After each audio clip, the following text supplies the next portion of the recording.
জয় হিন্দ বন্ধুরা, আমি দীপঙ্কর মণ্ডল। আপনারা দেখছেন নবান্ন নিমন্ত্রণ। আপনাদের সবাইকে স্বাগত। বন্ধুরা, যে লোকটা আন্ডার গার্মেন্টস পরে, মানে অন্তর্বাস পরা আছে, আন্ডার প্যান্ট বলা হয় প্রচলিত কথায়, এবং মাথা ন্যাড়া করিয়ে দেওয়া হয়েছে, গায়ে স্যান্ডো গেঞ্জি পরিয়ে পুলিশ রাস্তায় রাস্তায় হাঁটাচ্ছে, এই লোকটার নাম আকাশ সিং।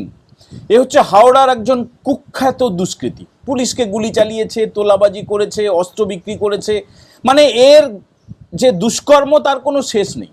এবারে এ হচ্ছে তৃণমূল আশ্রিত।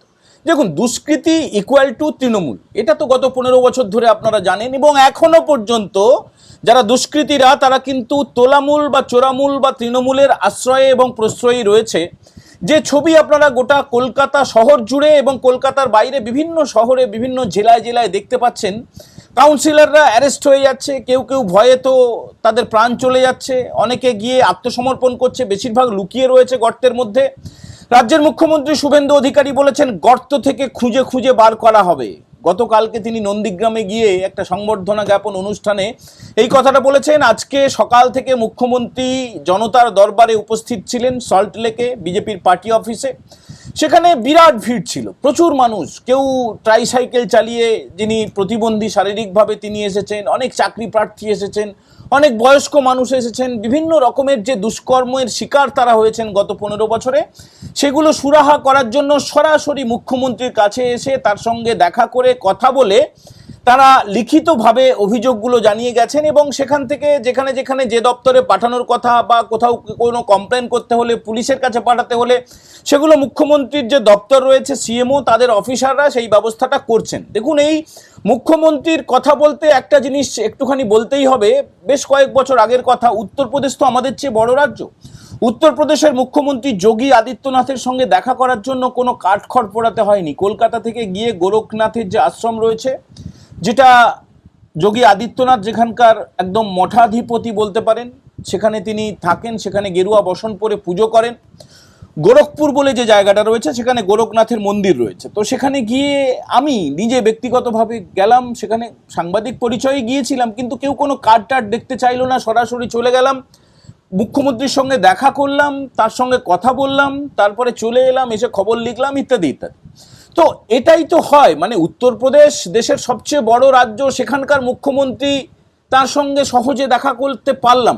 আর এ রাজ্যে যে প্রচলিত ব্যবস্থাটা ছিল, মুখ্যমন্ত্রী থাকবেন 500 মিটার দূর থেকে রিপোর্টার হলে সাধারণ মানুষ তো বাদই দিন। এবং একাধিকবার এরকম হয়েছে, আমি যখন সাংবাদিকতায় মানে মেন স্ট্রিমে ছিলাম, খবরের কাগজে ছিলাম, অনেকে বলবেন মেন স্ট্রিমে আপনি এখনও আছেন। হ্যাঁ আছি, এখনও সাংবাদিকে আছি। তো যখন খবরের কাগজে কাজ করতাম, তখন একবার এই যে প্রাক্তন মুখ্যমন্ত্রী মমতা বন্দ্যোপাধ্যায়, তাকে মেসেজ পাঠিয়েছিলাম, একাধিকবার পাঠিয়েছিলাম। তাতে তিনি নাকি বিরক্ত হয়েছিলেন, এবং আমি যে কাগজে কাজ করতাম তার সম্পাদককে তিনি অভিযোগ করেছিলেন, এবং আমাকে নবান্ন বিট থেকে সরিয়ে দেওয়া হয়েছিল। আর তার সঙ্গে দেখা করতে হলে সাংবাদিকরাও দেখা করতে পারতো না। 14 তলা থেকে তিনি সাংবাদিক বৈঠক করতেন, আমরা 2 তলায় বসতাম, মানে ফার্স্ট ফ্লোরে হচ্ছে প্রেস কর্নার। সেখানে ভার্চুয়ালি তিনি তার ভাষণ দিতেন, বক্তব্য দিতেন, এখান থেকে দেখে দেখে টিভি ক্যামেরা সেগুলো তুলে নিত, আর আমরা যারা প্রিন্ট মিডিয়ায় কাজ করতাম আমরা টুকে নিতাম। কিন্তু ফারাকটা দেখুন, এখন যিনি মুখ্যমন্ত্রী হয়েছেন শুভেন্দু অধিকারী, তিনি জনতার মাঝখানে চলে যাচ্ছেন। কোনো টিভি রিপোর্টার বা খবরের কাগজের রিপোর্টার, তারা যদিও এখানে অনেক আশঙ্কার ব্যাপার আছে, চিন্তার ব্যাপার অবশ্যই রয়েছে, কিন্তু তবু তিনি কতটা সহজে মানুষের কাছে চলে যাচ্ছেন, মানুষ তাকে ছুতে পারছে, সরাসরি কথা বলতে পারছে, মানে এটা তো অবশ্যই হওয়া উচিত। দেখুন, সাবধানে তো থাকতেই হবে। এইভাবে নাম জানা, নাম না জানা বেশ কিছু অবাঞ্ছিত মিডিয়া, তারা একটা বুম তৈরি করেছে। 50-100 টাকা খরচা করলে একটা বুম তৈরি করা যায়। সেটা নিয়ে মুখ্যমন্ত্রীর ঠোঁটের সামনে একদম আর কয়েক ইঞ্চি দূরে হচ্ছে ঠোঁট, বুম এমন জায়গায় চলে আসছে। তো এত কাছাকাছি মানুষ চলে আসতে পারছেন, এটা কেন হতো না? মমতা ব্যানার্জি নিজেকে কি মনে করতেন, তার ভাইপো কি মনে করতো, তার চাকররা কি মনে করতো? আচ্ছা বন্ধুরা, আপনারা দেখছেন যে অবৈধ নির্মাণগুলো ভেঙে দেওয়া হচ্ছে, সেটা নিয়ে তৃণমূলের বিরাট ব্যথা। তৃণমূলের নেত্রী মমতা ব্যানার্জি, তৃণমূলের যে ভাইপো অভিষেক ব্যানার্জি, তৃণমূলের যে নেতা রয়েছেন, যারা বিধায়ক রয়েছেন, সাংসদ রয়েছেন, তারা লাগাতার প্রেস মিট করে যাচ্ছেন, এবং তারা বলে যাচ্ছেন যে এইভাবে নাকি ভাঙা ঠিক না, এত বছর ধরে আছে সেগুলো ভাঙা ঠিক না। মানে এত বছর ধরে চুরি করবে সেটা ঠিক আছে, সেই চুরিকে ধরা যাবে না। 15 বছর ধরে ধরেনি বলে আর সেই চোরদেরকে ধরা যাবে না। বেআইনি কাঠামোকে ভাঙা যাবে না। এবং বলছেন যে এটা ভাঙা, এটা হচ্ছে বুলডোজার সংস্কৃতি, বাংলার নয়, বহিরাগত সংস্কৃতি ভাই আমরা মেনে নিচ্ছি, বাংলার সংখ্যাগরিষ্ঠ মানুষ, পশ্চিমবঙ্গের মানুষ, বাঙালি হিন্দুরা আমরা মেনে নিচ্ছি। এই যে যেটা নামাজ বন্ধ হয়ে গেছে সেটা নিয়েও বিরাট কষ্ট, মুসলমানদের কোনো কষ্ট নেই, তারা মেনে নিয়েছেন। মুসলমানদের কোনো কষ্ট নেই, রাস্তায় তারা নামাজ পড়তে পারবেন না বলে তারা মসজিদের যে ক্যাম্পাস সেখানে বসে বসে তারা নামাজ পড়ছেন।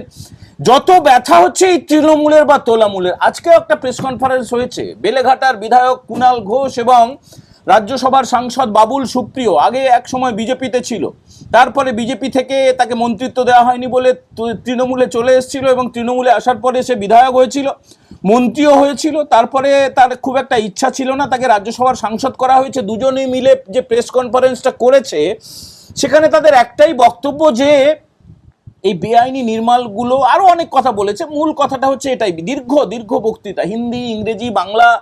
দেখুন, মাধ্যমিক পাশ করলেও কুণাল ঘোষ থেকে থেকে হিন্দি আর বাংলার পাশাপাশি ইংরেজিটাও শিখে গেছে। এটা হয়, মানে পড়াশুনো না করলেও যে কোনো ভাষায় কথা বলা যায়, পড়াশুনোর সঙ্গে কোনো ভাষা বলার কোনো সম্পর্ক নেই। তো বেলেঘাটায় তো এখন নতুন স্লোগান উঠেছে যে কুণাল ঘোষ নিয়ে, গতকালকের ছবি আপনারা দেখেছেন যে অবৈধ নির্মাণ, যারা অনেকে টাকা দিয়েছেন, ফ্ল্যাট বুক করেছেন, তারা তো ফ্ল্যাটগুলো পাবেন না, কারণ চোরেদেরকে দিয়েছে। যারা প্রমোটাররা তারা তৃণমূলের লোক, তোলামূলের লোক, সব বেআইনি কারবার করেছিল। এবারে কুণাল ঘোষ কালকে ঘেরাও হয়ে গিয়েছিল, সেখানে তারা কেউ থুতু ফেলেছে, লাথি মেরেছে, চোর চোর স্লোগান তো প্রচুরবার উঠেছে। কুণাল ঘোষ চুপচাপ ভয়ে ওই পার্টি অফিসের মধ্যে বসেছিল। তার যে সাগরেদ রয়েছে, যে এলাকায় ঘটনাটা ঘটেছে, অয়ন বলে একজন কাউন্সিলর রয়েছে, তাদেরকে সবাই অভিযোগ, মানে সবাই বলছে যে তারা একদম পুরো তোলাবাজ, মানে কোটি কোটি টাকা তারা তোলাবাজি করেছে। এই কুণাল ঘোষের বিরুদ্ধেও রয়েছে, আর তার অয়ন বলে যে সাগরেদটার মাধ্যমে টাকা তুলতো, ওই এলাকায়, মানিকতলা এলাকায় যেখানে বাড়ি, সেখানে একাধিক ফ্ল্যাট রয়েছে। মানে ভাবতে পারবেন না কোথা থেকে আসে এত টাকা। কি মানে একটা মূর্খ লোক, একটা মাধ্যমিক পাস লোক, সে কিনা যখন সারদা যখন রমরম করে চলছিল 16 লাখ টাকা বেতন পেত, তারপরে তো সারদা কেলেঙ্কারিতে সে জেলে গেল, তারপরে সবাই যখন বেরিয়ে এলো বলতে শুরু করলো যে 3.5 বছরের জেল খাটা, নর্দমার কিট ইত্যাদি ইত্যাদি বলল। তো সেই কুণাল ঘোষ আবার কিভাবে ব্ল্যাকমেল করে হোক, যেভাবেই হোক, তৃণমূলকে ম্যানেজ করে ফেললো, পিসিকে এবং ভাইপোকে, তারপরে সে হয়ে গেল মুখপাত্র, তারপরে জেনারেল সেক্রেটারি। সেগুলো তৃণমূলের ব্যাপার, তৃণমূল তার দুষ্কর্মের ফল পেয়ে গেছে। কিন্তু আমাদের প্রশ্নটা হচ্ছে যে যার বিরুদ্ধে মূলত সবচেয়ে বেশি অভিযোগ, এই মুহূর্তে টিভি খুললেই, টিভি আপনারা আগে দেখতেন না আমরা জানি, কারণ এত ফালতু কথা, এত মিথ্যে কথা বলতো, কিন্তু এখন বাধ্য হচ্ছে সত্যি কথাগুলো বলার। তার কারণ কি, সাধারণ মানুষ যা চাইবে তাই দেখাতে হবে, টিভি চ্যানেলগুলো বাধ্য হচ্ছে সেগুলো দেখার। তো আমরা যে ছবি দিয়ে শুরু করলাম, এই আকাশ সিং, এ কি মুসলমান না, এ হিন্দু, যার বিরুদ্ধে বেলেঘাটায় সবচেয়ে বড় অভিযোগ। রাজু নস্কর, স্বয়ং মুখ্যমন্ত্রী শুভেন্দু অধিকারী বলেছেন যে এই যে তোলাবাজ ভাইপো, কয়লা ভাইপো, লুচ্চা ভাইপো অভিষেক ব্যানার্জি, আর রাজু নস্করের নামও বলেছেন, আরও বেশ কয়েকটা নাম বলেছেন, একটা হচ্ছে জাভেদ খানের ছেলে, তার কথা বলেছেন। তো এই রাজু নস্কর পুলিশের বিরুদ্ধে গুলি চালিয়েছিল, জেল খেটে এসছে, প্রচুর তার বিরুদ্ধে অভিযোগ রয়েছে ভুরি ভুরি। আবার আজকে নতুন করে অভিযোগ দায়ের হচ্ছে বেলেঘাটায়। এই রাজু নস্করকে খুল্লম খুল্লা সাপোর্ট করতো কুণাল ঘোষ, বেলেঘাটার বিধায়ক। ভাবতে পারেন, বলছে এবার বেলেঘাটা আমাদের বিধায়ক জেল খাটা, স্লোগানে ভরে গেছে। তো বেলেঘাটার মানুষ সম্ভবত কিছুটা হলেও তারা আত্মশুদ্ধি করছেন, কিছুটা হলেও তারা প্রায়শ্চিত্ত করছেন। তারা এবারে বুঝতে পেরেছেন তারা একটা বড় ভুল করে ফেলেছেন এই কুণাল ঘোষকে বিধায়ক করে। তারা করছেন কি, কুণাল ঘোষ যেখানেই যাচ্ছেন, কুণাল ঘোষের যারা এক তো মালিক, তার চাকর কুণাল, তার আবার বেশ কিছু চাকর রয়েছে, সেই চাকরদেরকে আজকে চর থাপ্পড়, মানে যা তা চলছে। বেলেঘাটায় যারা থাকেন তারা খুব ভালো করে দেখতে পাচ্ছেন, বেলেঘাটার বাইরে যারা থাকেন তারাও বুঝতে পাচ্ছেন, টিভিতে চোখ রাখলেই দেখতে পাচ্ছেন যে এই কুণালের যারা চাকর বাকর বা রাজু নস্করের যারা কর্মী, তারা যখন রাস্তায় বেরোচ্ছে তারা চর থাপ্পড় খেয়ে যাচ্ছে। তো ফলে দেখুন, জেলখানায় দ্বিতীয়বার ঢোকা শুধু সময়ের অপেক্ষা। এবার বলবেন কেন ভাই, আপনাদের সারদা কেলেঙ্কারির কথা মনে রয়েছে? সারদার সময় এই মদন মিত্র, এই কুণাল ঘোষ, এই সৃঞ্জয় বোস, আর যারা যতজন অ্যারেস্ট হয়েছিল আর কি, প্রত্যেকে কিন্তু সাপোর্ট করেছিল। তারা বলতো যে হ্যাঁ আপনারা সারদায় টাকা রাখুন, কোনো চিন্তা নেই, সাধারণ গরিব মানুষ। এই সমস্ত মুখগুলো, মমতা ব্যানার্জিও, এমনকি মমতা ব্যানার্জি তো মনে নেই আপনাদের, অ্যাম্বুলেন্স নিয়েছিল, ডেলোতে মিটিং করেছিল। তো তাদের দেখে একটা নতুন সরকার যখন ক্ষমতায় এসছে, দীর্ঘ 34 বছরের অপশাসনের কে সরিয়ে যখন তৃণমূল ক্ষমতায় এসেছিল 2011 সালে, তারপরে সারদা ফুলে ফেপে উঠতে শুরু করলো। আর তৃণমূলের যত এমপি ছিল, তখন এমপি ছিল এই কুণাল ঘোষ, যে এখন বেলেঘাটার বিধায়ক। তো এরা সহ একাধিক সমস্ত নেতা, মন্ত্রী, সাংসদ, বিধায়ক, তারা সব সারদার পাশে দাঁড়িয়ে গেল। টাকা পেতো, না হলে এমনি এমনি কেন দাঁড়াবে? তো এবারে হয়েছে কি, গরিব মানুষ রিক্সা চালায়, দৈনিক মজুরি হিসেবে কাজ করে, মজদুর হিসেবে কাজ করে, সমস্ত পেশার একদম সবাই সারদায় টাকা রাখতে শুরু করলো। তারপরে সারদাটা ডুবে গেল। এবারে সারদা ডুবেছে, তারা তো ক্রিমিনাল, তারা তো ডুবেছে, তারা একটা ভুয়া সংস্থা, অর্থলগ্নি সংস্থা। কিন্তু যারা তাদেরকে সাপোর্ট করেছিল তাদেরকেও তোলা হয়েছিল। এইবারে এই যে ফ্ল্যাট কেলেঙ্কারি, এই যে বুলডোজার দিয়ে ভাঙা হচ্ছে বেআইনি বাড়ি, প্রচুর মানুষ, অগুন্তি মানুষ যারা প্রতারণার শিকার হয়েছেন রাজু নস্কর নামক একটি ক্রিমিনালের কাছে। তো সেই রাজু নস্করের পাশে সরাসরি কুণাল ঘোষ দাঁড়িয়েছিল। একটুখানি ভিডিওটা দেখে নিন, তারপরে বলছি। আমি শুধু আপনাদের একটা কথা বলি, ভগবান শনিকে সাক্ষী রেখে বলছি, অনেকে বলবেন রাজু নস্কর হচ্ছে বাহুবলী, অনেকে বলবেন রাজু নস্কর অমুক, রাজু নস্কর তমুক, কাগজে ছবি বেরোবে, নাম বেরোবে। আমি শুধু বলি, আমি জীবনের সুখের দিন দেখেছি, দুঃখের দিন দেখেছি। আমি দেখেছি সুখের পায়রারা দুঃখের দিনে থাকে না। কিন্তু রাজু নস্কর কোথায়, বাহুবলী কোথাও, কিছু জানার দরকার নেই। আমি কুণাল ঘোষ বলছি, সুখের দিনেও ছিল, দুঃখের দিনেও যে মুখ ঘুরে হচ্ছে রাজু নস্কর, তাহলে রাজু নস্করের কাছ থেকে কুণাল ঘোষ সরবে না।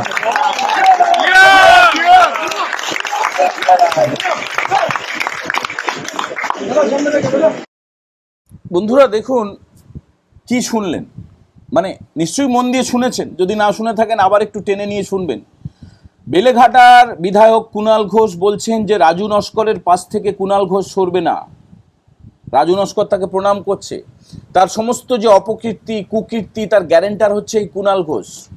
এবার যেটা হতে পারে সম্ভাবনা, যে এই ভিডিওটা তো ইন্টারনেটে ভাইরাল হয়ে গেছে, এই ইন্টারনেটে ভাইরাল হয়েছে, আমরাও এই ভিডিও দেখাচ্ছি, নিশ্চয়ই অন্যান্য কন্টেন্ট ক্রিয়েটাররা দেখাবেন, এরপরে আস্তে আস্তে হয়তো অন্যান্য টিভি চ্যানেলগুলো দেখাতে শুরু করবে, এখনও দেখায়নি, আমরা প্রথম সম্ভবত দেখাচ্ছি। তো এবারে পুলিশ যখন রাজু নস্করকে গ্রেপ্তার করবে, রাজু নস্কর তো বলবে, মুখ খুলতে শুরু করবে, বাটাম তো পড়বেই, ছাড়বে না রাজু নস্করকে। এই রাজ্যের সরকার, এই রাজ্যের মুখ্যমন্ত্রী শুভেন্দু অধিকারী যেখানে বলে দিয়েছেন যে এই ধরনের তোলাবাজ, এই ধরনের মস্তান, এই ধরনের ক্রিমিনাল কাউকে ছাড়া হবে না। রাজু নস্করের গ্রেপ্তার শুধু সময়ের অপেক্ষা, কোথাও একটা লুকিয়ে আছে, কিন্তু গর্ত থেকে টেনে আনবে। এবারে রাজু নস্কর নামক এই ক্রিমিনাল, তাকে সম্ভবত আকাশ সিংয়ের মতো করেই ঘোরানো হবে। এবারে যারা তৃণমূল যেটা বারবার অভিযোগ করছে, নাকি মেজরিটিকে তাদেরকে কি বলা হয়, অ্যাপিজমেন্ট করা হচ্ছে। মানে তৃণমূল যেটা করতো, অ্যাপিজমেন্ট করতো, যেটা সুবিধে পাইয়ে দিত মুসলিমদেরকে, তারা উল্টে এখন বলছে নাকি হিন্দুদের অ্যাপিজমেন্ট করছে বিজেপি সরকার। তো এই রাজু নস্কর তো হিন্দু। এই যে আকাশ সিংয়ের ভিডিও দেখলেন, আন্ডার প্যান্ট পরিয়ে রাস্তায় ন্যাড়া মাথায় দৌড় করানো হচ্ছে, সে হিন্দু। দেখুন ক্রিমিনালটাই হচ্ছে আসল।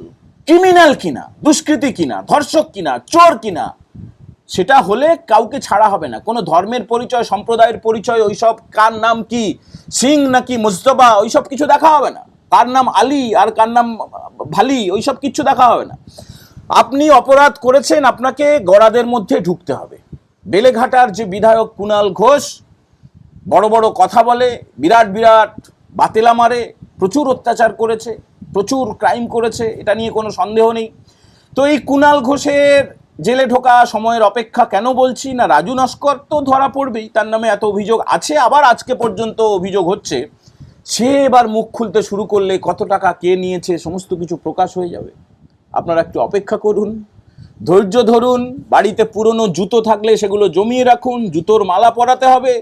অনেকেই জুতো ছুটছেন, অনেক বেআইনি বেয়াদব কাউন্সিলরদেরকে, চোর কাউন্সিলরদেরকে, তো আরও ধরা পড়বে। তাদের জন্য একটুখানি পুরনো জুতোগুলো গুছিয়ে রেখে দিন, পুরনো জামা কাপড় অন্তর্বাস থাকলে গুছিয়ে রেখে দিন, যখন জেলে যাবে তখন এগুলো দরকার হবে। অন্তর্বাস পরিয়ে আপনারা চাইলে তাদেরকে জুতো দিয়ে অভ্যর্থনা করতেই পারেন, কোনো অসুবিধা নেই। বন্ধুরা আজকের এপিসোড কেমন হলো অবশ্যই কমেন্ট করে জানাবেন, ভালো লাগলে বন্ধুদের সঙ্গে শেয়ার করতে ভুলবেন না। প্রথমবার যারা দেখছেন নবান্ন নিমন্ত্রণ চ্যানেলটাকে সাবস্ক্রাইব করে বেল বাটনে প্রেস করে দেবেন। এখনকার মতো এই এপিসোড আমরা এখানে ইতি করছি। জয় হিন্দ, বন্দে মাতারাম।